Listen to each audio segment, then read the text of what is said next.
Un saludo, le habla Miguel Acabán Ríos desde San Sebastián de Las Vegas del Pepino. Hoy quiero hablarles de una profecía dada ya para el año 1901 que indica el surgimiento de influencias extrañas en la duración del tiempo del fin. Quiero presentarles una profecía que ha sido objeto de mucha preocupación en los últimos tiempos. Fue hecha por Elena G. de White en enero del 1901 y, entre otras cosas, hace referencia al modo de adorar de un movimiento adventista fanático que apareció en Indiana, Estados Unidos de América, llamado la carne santificada. Sus participantes enseñaban que en la experiencia de Getsemaní, Jesús obtuvo una carne santa, esto es, como la de Adán antes de la caída. Durante los cultos buscaban demostraciones físicas y desarrollaban un alto grado de excitación con el uso de diversos instrumentos musicales, órganos, flautas, violines, tambores, bocinas, al igual que un grande tambor bajo, con un sonido alto y estridente.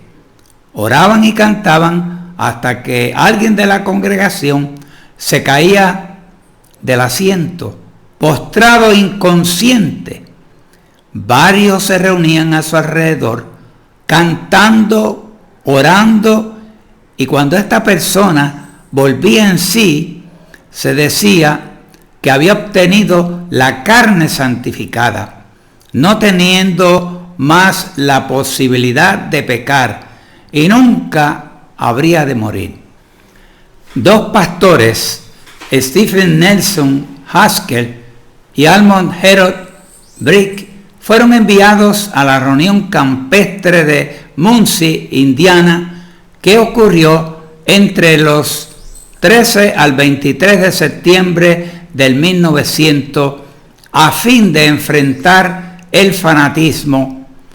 Elena White supo de esos acontecimientos mientras estuvo en Australia, y en enero del 1900, y entonces recibió orientación de Dios en cuanto a los peligros de estas prácticas, pero entre otras cosas que el Señor le reveló sobre el tema, o que más le impresionó, está la comparación que Dios hace entre lo que pasó en ese tiempo y lo que pasaría en el futuro entre el pueblo de Dios.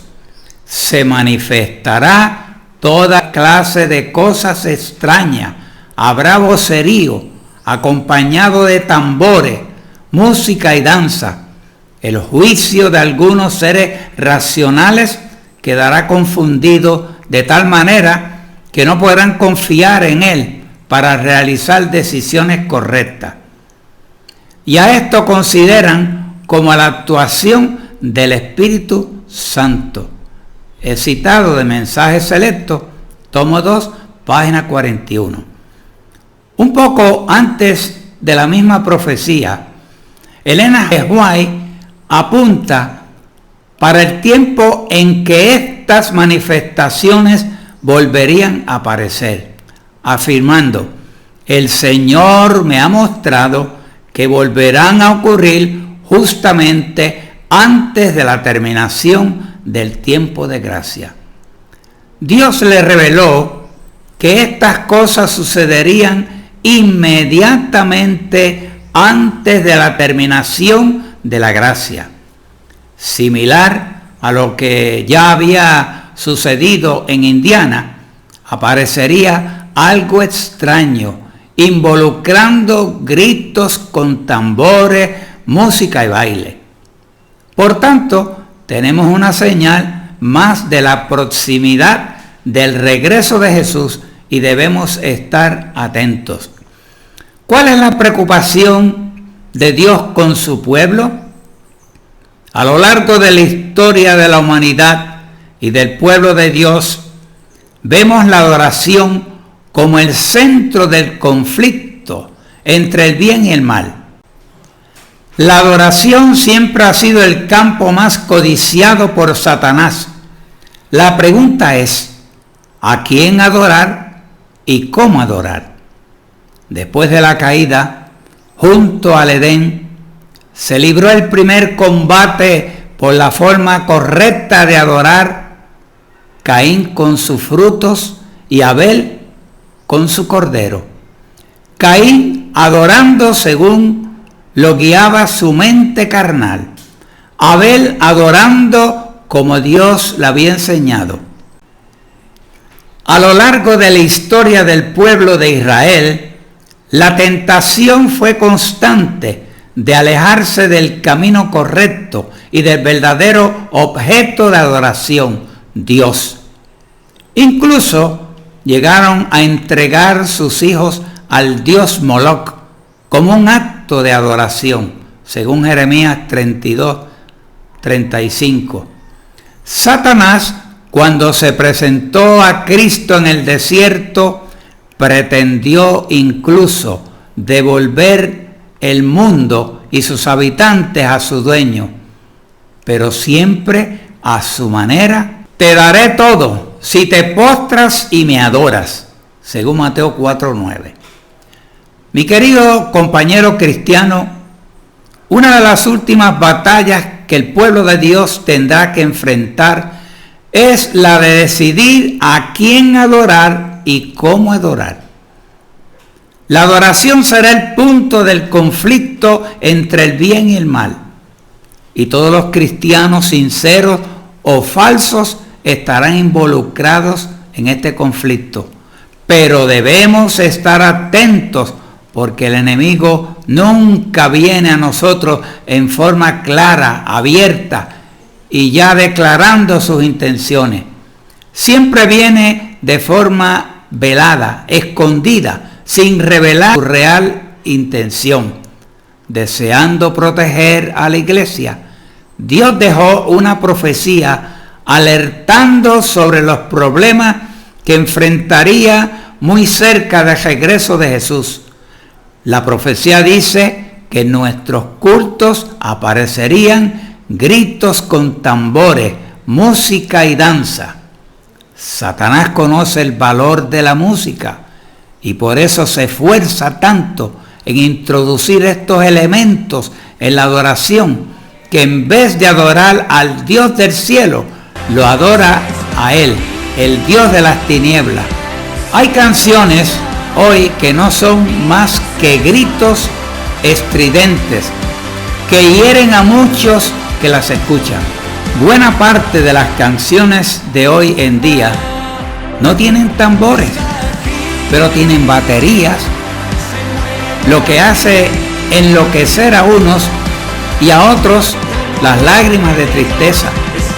No tiene tambores, pero tiene una multitud de instrumentos que el enemigo arregla correctamente en unas pocas reproducciones de video o sonido. Cuando finaliza la presentación de algunas canciones de estas características, muchos no recuerdan ni una sola frase del texto, pues los gritos, el ruido de los instrumentos y la excitación de los sentimientos terminaron por ocultar el mensaje. Lo que presenciamos hoy en algunos coros y conjuntos, en mi opinión, es el cumplimiento exacto de esta profecía. Vi una presentación, por ejemplo, donde el director y los miembros del coro bailaron en pleno servicio. Mi querida iglesia, la profecía se cumplirá, pero ay de los que la cumplan. Jesús dijo, vendrían escándalos, pero ay de aquellos por quienes vienen. Esta forma incorrecta de adoración se introduciría en los servicios, pero ay de quienes la introdujeran. Este ay fue pronunciado por el dueño de la iglesia, Jesucristo. Lo que me choca es que muchos hoy en día no están queriendo ver lo que realmente están viendo, y otros simplemente no se están dando cuenta de nada, o mejor dicho, no ven ningún daño en este tipo de música. Algunos incluso dicen que los tiempos han cambiado y que los jóvenes necesitan algo más brillante. Es cierto que los tiempos han cambiado, pero lamentablemente estos tiempos no son obra de Dios. No estoy peleando con la música y el buen uso de los instrumentos en el culto. Estoy advirtiendo sobre un problema que aparece cada vez más en nuestro medio. Siento una profunda tristeza al ver que en muchas de nuestras reuniones esta profecía ya se está cumpliendo. Para algunas agrupaciones musicales, lo importante es el show, el espectáculo y no la adoración a Dios. Para otros, el éxito de la presentación se mide por la reacción de los espectadores, siendo señal de éxito el agitar de las manos, las palmas al ritmo y al final de la canción, como toda banda de rock, la explosión de la multitud en gritos y silbidos. Estas reacciones, y yo mismo las he presenciado, son similares a las que se ven en los informes de los grupos de música secular, con la diferencia de que la intención es adorar a Dios. Nótese lo que todavía dice Ellen G. White sobre este tema. El Espíritu Santo no tiene nada que ver con tal confusión de ruido y multitud de sonidos como los que me fueron presentados en enero pasado, refiriéndose a la música del movimiento Carne Santa. Satanás obra en medio del estruendo y la confusión de tal música, la cual, bien dirigida, sería alabanza y gloria a Dios. Él torna su efecto como la picadura venenosa de la serpiente. He citado de Mensajes Selectos, volumen 2, página 37. Mi querido, ¿es este el tipo de servicio que te acercará a Dios? ¿Es este tipo de servicio que te acercará a Dios? Él mismo ha declarado que el Espíritu Santo no tiene nada que ver con tal confusión. Es Satanás quien está allí, pudiendo usar incluso a las buenas personas para que no ocurra la verdadera adoración. Vean el terrible riesgo que se corre al jugar con estas cosas. Estos en Indiana fueron arrastrados por un engaño espiritista, dijo Elena G. de White, refiriéndose al episodio en Indiana. Evangelismo, página 595 en portugués. ¿Hasta cuándo permaneceremos cobardemente en silencio ante lo que sucede entre nosotros? ¿Quién dará un paso adelante y enseñará amorosamente a estos buenos hermanos cuál es la voluntad de Dios en este asunto? ¿Hasta cuándo nos alimentaremos con música que no nos acercan a Dios, sino que nos lastiman? Ruego a mi Dios que abra nuestros ojos para ver el peligro que nos acecha y el engaño que Satanás está tratando de introducir entre nosotros, sutil, lenta y gradualmente, muchas veces. La profecía dice que habrá muchos gritos, música y baile, pero la pregunta que todo hijo de Dios debe hacerse es: ¿cumpliré esta profecía? Note la advertencia dada por Dios.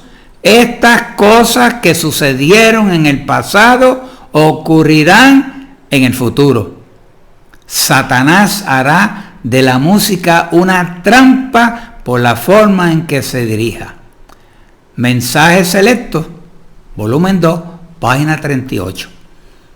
La profecía hecha hace más de 100 años es otra indicación más de que estamos viviendo al final de la historia de este mundo.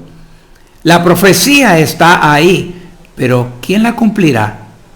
Espero que ninguno de nosotros sea el cumplidor de esta triste profecía, sino que nuestra música en los servicios tengan un solo objetivo, que es exaltar a nuestro Creador, que todos los que han recibido el don del canto de Dios lo usen solo para magnificar al dador de la voz y al creador de la música.